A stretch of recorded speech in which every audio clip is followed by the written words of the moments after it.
Assalamualaikum warahmatullahi wabarakatuh. Salam sejahtera untuk kita semua. Salam hangat untuk para sahabat yang telah berkenan hadir di channel Alan Metal Detector yang berisi tentang harta karun dan sejarah yang memberikan edukasi pengetahuan budaya lokal batubara. Selanjutnya, alangkah baiknya sahabat-sahabat sekalian klik subscribe dan share video ini agar ilmu pengetahuan serta budaya kita dapat diketahui oleh orang lain. Jangan kita saja. Terima kasih banyak. Istana Lima Laras berumur lebih dari 100 tahun sejak era industri sampai era internet. Tapi kita mungkin belum tahu kisah dan sejarahnya yang lengkap. Dari mulai berdirinya Istana Lima Laras sampai siapa pendirinya, bahkan siapa rajanya. Seperti apa kisahnya? Lanjutkan tonton video ini. Dan jangan lupa subscribe dan share ya. Sejarah ini berawal dari larangan berdagang yang ditetapkan oleh pemerintahan Hindia Belanda terhadap raja yang ditentang oleh Datuk Mahyuda. Datuk Mahyuda sendiri adalah raja kerajaan ke-12 yang bertahta pada tahun 1883 sampai 1919. Larangan berdagang tanpa alasan yang jelas oleh pemerintahan Hindia Belanda disinyalir akibat dari imbas monopoli perdagangan hasil bumi. Bila ada yang mendengar atau yang melanggar kebijakan tersebut, maka armada beserta isinya akan ditarik paksa oleh pemerintahan Hindia Belanda. Datuk Mahyuda sering berdagang hasil bumi seperti kopra, damar, rotan, dan lain-lain. Tempat perdagangan yaitu ke Malaka, Malaysia, Singapura, bahkan sampai ke Thailand. Datuk Mahyuda sering berhadapan dengan pemerintahan Hindia Belanda. Akibat dari kebijakan tersebut, sehingga timbul niat atau nazar Datuk Mahyuda untuk membangun sebuah istana. Apabila dapat berhasil dengan selamat dari perdagangannya. Dan ternyata Datuk Mahyuda sendiri dapat berlabuh di pelabuhan Tanjung Tiram dan juga memiliki untung yang besar dari berdagang hasil buminya. Istana Lima Laras dibangun dengan menggunakan biaya sebesar 150.000 golden dengan mendatangkan 80 orang tenaga ahli dari negeri Cina dan Pulau Penang, Malaysia, dan sejumlah tukang yang berasal dari sekitar pembangunan istana. Datuk Mahyuda bersama keluarga beserta unsur pemerintahannya mendiami lokasi istana sejak tahun 1883, awal perencanaan pembangunan Istana Lima Laras, hingga berdirinya istana pada tahun 1912. Dan bahkan Datuk Mahyuda sendiri wafat pada tanggal 7 Juni 1919, sekaligus menanda berakhirnya kejayaan kerajaan Lima Laras.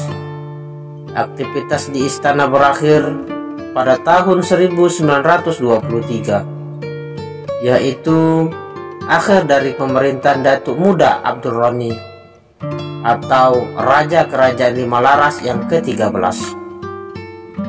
Pada tahun 1942, tentara Jepang masuk ke Asahan dan menguasai istana tersebut. Pada masa agresi militer kedua, Istana Lima Laras kembali ke Republik Indonesia dan ditempati oleh Angkatan Laut Republik Indonesia yang dipimpin oleh Mayor Dahrif Nasution. Pada masa pemerintahan Datuk Muda Abdul Rani atau Raja yang ke-13, Istana Lima Laras merupakan pusat kekuasaan politik, sosial, dan ekonomi. Dan pada masa itu juga pemerintahannya sampai berpengaruh mulai dari Tanah Jawa, Simalungun, sampai ke Pulau Bandreng atau Asahan. Istana Lima Laras menghadap ke arah selatan dengan 4 anjungan. Bangunan berupa rumah panggung ini dibuat dengan mengadopsi arsitektur campuran Eropa, Cina, dan Melayu.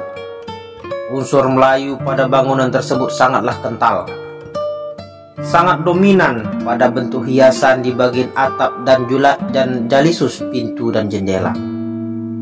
Bagian lantai pertama digunakan sebagai tempat musyawarah, adapun lantai kedua digunakan sebagai tempat tinggal, dan oleh karena itu terdiri dari ruang-ruang kamar. Istana Lima Laras berusia sampai 100 tahun lebih pada masanya. Situs peninggalan sejarah batubara ini atau dikenal dengan Istana Lima Laras berada tepat di Dusun 1, Desa Lima Laras, Kecamatan Tanjung Tiram, Kabupaten Batubara, Provinsi Sumatera Utara.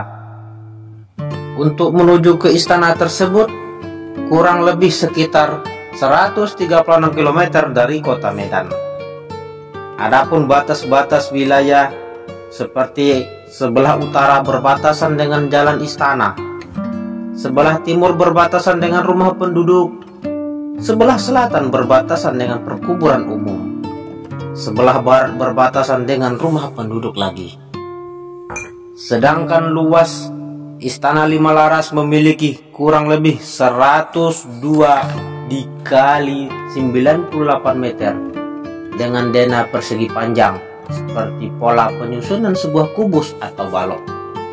Bangunan ini berlantai 4 dengan luas 40 dikali 35 meter, menghadap ke timur yang ditandai dengan pintu masuk utama berada di sisi timur bangunan. Istana Lima Laras mempunyai 4 anjungan, yaitu barat, timur, utara, dan selatan, yang berarsitektur Melayu, terutama pada model atap dan kisi-kisinya. Namun ada juga yang berornamen Cina.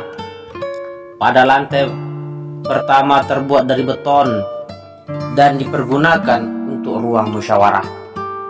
Pada lantai kedua dan ketiga terdapat beberapa kamar dengan ukuran 6 x 5 meter. Secara keseluruhan istana ini memiliki 28 pintu dan 66 pasang jendela. Untuk menuju ke istana lantai 2 dan lantai 3 mempunyai tangga berputar, memiliki 27 anak tangga dari dalam menuju ke atas. Sedangkan menurut Datuk Muhammad Azmin Shah, atau dikenal beliau adalah cucu dari keturunan Datuk Muhammad Yuda yang ke-13.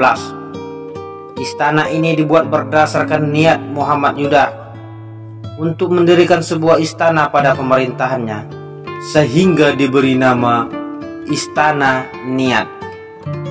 Kerajaan Lima Laras memiliki istana pemerintahan kekerajaannya yang tunduk pada Kesultanan Siak di Riau sejak abad ke-16.